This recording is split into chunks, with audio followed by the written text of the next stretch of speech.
അവർക്ക് ഇങ്ങനെ എത്താനും പരിപാടികളൊക്കെ അവതരിപ്പിക്കാനും ഒക്കെ കഴിയുന്ന, അവരുടെ സന്തോഷമൊക്കെ പ്രകടിപ്പിക്കാൻ കഴിയുന്നത് എത്ര അകലെ നിന്നിട്ടാണ്? എന്തൊക്കെയാണ് സുരക്ഷാ ക്രമീകരണങ്ങൾ ഇപ്പോൾ ഉള്ളത്?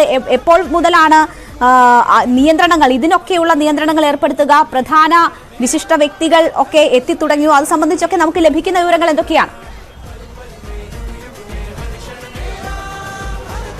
അതെ, പിന്നെ രേണുക, ഇവിടുന്ന് ഏതാണ്ട് 500 മീറ്റർ കൂടി നടന്നാൽ ക്ഷേത്രത്തിലെത്താം. 500 മീറ്റർ അകലെ വെച്ചാണ് ഇപ്പോൾ വളരെ കൃത്യമായി തന്നെ ഇവിടെ ബാരിക്കേഡുകൾ കെട്ടി, നമുക്ക് പോലീസ് ഉദ്യോഗസ്ഥരെയൊക്കെ ദൃശ്യങ്ങൾ കാണാം, ബാരിക്കേഡുകൾ കെട്ടി നിയന്ത്രിച്ചിരിക്കുന്നത്. ഇതിനപ്പുറത്തേക്ക് പോലീസ് ഉദ്യോഗസ്ഥർക്കും നിർമ്മാണ തൊഴിലാളികൾക്കും ഈ അമ്പലത്തിലെ തന്ത്രിമാർക്കടക്കം അല്ലെങ്കിൽ പൂജാരികൾക്കടക്കം മാത്രമാണ് പ്രവേശനം. അവർക്ക് പ്രത്യേക VVIP പാസുകൾ നൽകിയാണ് നിയന്ത്രണം. മറ്റൊരാളെ പോലും, ഒരീച്ചയെ പോലും അകത്ത് കയറ്റില്ല എന്നുള്ളതാണ് പ്രധാന കാര്യം. നമുക്കറിയാം, ഈ 54 രാജ്യങ്ങളിൽ നിന്നായി 100 പ്രതിനിധികൾ പങ്കെടുക്കുമെന്നാണ് ഇപ്പോൾ സ്ഥിരീകരിച്ചിരിക്കുന്നത്. 54 രാജ്യങ്ങൾ, അതിൽ US, Britain, Australia, Mauritius, Africa തുടങ്ങിയ രാജ്യങ്ങളിലെ സർക്കാർ പ്രതിനിധികൾക്ക് ട്രസ്റ്റ്, രാമക്ഷേത്ര ട്രസ്റ്റ് ക്ഷണക്കത്ത് അയച്ചിരുന്നു. വിവിധ സംസ്ഥാനങ്ങളിലായി 506 അതിഥികളെയും പ്രത്യേകം സർക്കാരിന്റെ അതിഥികളായി ക്ഷണിച്ചിട്ടുണ്ട്. ഇതടക്കം 7000-ഓളം പേർ പങ്കെടുക്കുമെന്നാണ് നമുക്ക് ലഭ്യമാകുന്ന വിവരം.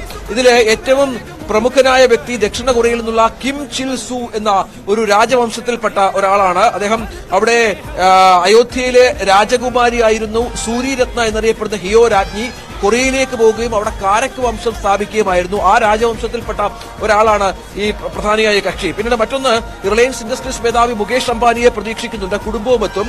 രജനീകാന്തും ധനുഷും തമിഴ്നാട്ടിൽ നിന്ന് പുറപ്പെട്ടു എന്ന വിവരങ്ങൾ പുറത്തു വന്നിട്ടുണ്ട്. ഒപ്പം HD ദേവഗൌഡയും മകൻ കുമാരസ്വാമിയും കർണാടകയിൽ നിന്ന് പുറപ്പെട്ടിട്ടുണ്ട്. ബോളിവുഡ് താരം അമിതാഭ് ബച്ചൻ ഇവിടെ പങ്കെടുക്കുമെന്ന കാര്യത്തിൽ ഉറപ്പുണ്ട്. ഒപ്പം അജയ് ദേവഗണയും അക്ഷയ് കുമാറിനെയും അല്ലു അർജുനെയും അനുപം ഖേറിനെയും ചിരഞ്ജീവിയെയും പ്രതീക്ഷിക്കുന്നുണ്ട്. മോഹൻലാൽ എത്തുമോ എന്ന കാര്യത്തിൽ വ്യക്തതയില്ല. മോഹൻലാൽ എത്തില്ല എന്നാണ് ഏതാണ്ട് 99% മനസ്സിലാകുന്നത്. അദ്ദേഹത്തിന്റെ മനസാക്ഷി സൂക്ഷിപ്പുകാരൻ കൂടിയായ മേജർ രവി ഇക്കാര്യം നമ്മളോട് വ്യക്തമാക്കിയിരുന്നു. ഒപ്പം സംഗീതജ്ഞൻ അംജദ് അലി, ഗാനരചയിതാവും കവിയുമായ മനോജ് മുൻതാഷിർ, സഞ്ജയ് ബൻസാലി സംവിധായകനടക്കം ഇങ്ങോട്ടേക്കുണ്ട്. ആദിത്യ ബിർള ഗ്രൂപ്പിന്റെ ചെയർമാൻ കുമാർ മംഗലം ബിർള വരുന്നുണ്ട്. ഒപ്പം TCSന്റെ CEO കൃതിവാസൻ ഉണ്ട്, പ്രമുഖ വ്യവസായിയായി.